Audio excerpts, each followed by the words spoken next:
Hi, நான் செல்வம், short ஃபன்லியோட founder. ஒரு ஃபவுண்டராக நம்ம எப்போ அமைதியாக இருக்கணும், எப்போ சத்தம் போடணும் அப்படிங்கிறது நமக்கு நல்லா தெரியணும். எப்போ அமைதியாக இருக்கணும், ப்ராடக்ட் டெலிவரி டிலே ஆனாலும் கொஞ்சம் பொறுமையாக இருக்கணும். ஏன்னா டீமை ப்ரெஷர் பண்ணிடக்கூடாது. ப்ரெஷர் பண்ணியும் வேலை வாங்கலாம். Means clients ready to pay. Okay, இது அமைதியாக இருக்காங்க. எந்த இடத்துல சத்தம் போடணும், சேல்ஸ் கம்மியாகுது, மாதம் மாதம் சேல்ஸ்க்கான ரிட்டன்ஷன் வரலைன்னா அங்கே நீங்கள் சத்தம் போடணும். எங்கே நீங்கள் அமைதியாக இருக்கணும் அப்படின்னா, உங்களோட கிளைண்ட்ஸு டெய்லி ஃபாலோ பண்ணுறீங்க, பேமெண்ட்டுக்கும் ஸ்டக் ஆகிறான், பேமெண்ட் பண்ணுறதுக்கும் டிலே பண்ணுறா அப்படின்னா அங்கே நம்ம திருப்பி ஃபாலோ அப் தான் பண்ணணும். நீங்கள் ஷவுட் அவுட் பண்ணீங்க அப்படின்னா sometimes it will work, sometimes it will not work, so client will go away. So இது எல்லா கேஸுக்கும் ஒரே மாதிரி இல்லை. அதனால் இந்த இடத்துல பேஷன்ஸோட திருப்பியும் அந்த கிளைண்ட்டை ஃபாலோ அப் பண்ணுங்கள், இட் வில் ஒர்க்.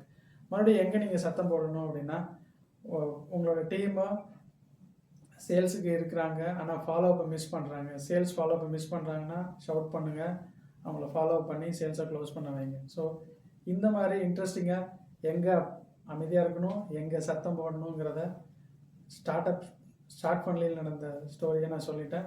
இது மாதிரி நிறைய இன்ட்ரெஸ்டிங் ஸ்டோரிஸ்க்கு ஷார்ட் ஃபன்லியை ஃபாலோ பண்ணுங்கள். அடுத்த ஸ்டோரிஸில் நம்ம பார்க்கலாம். பாய்.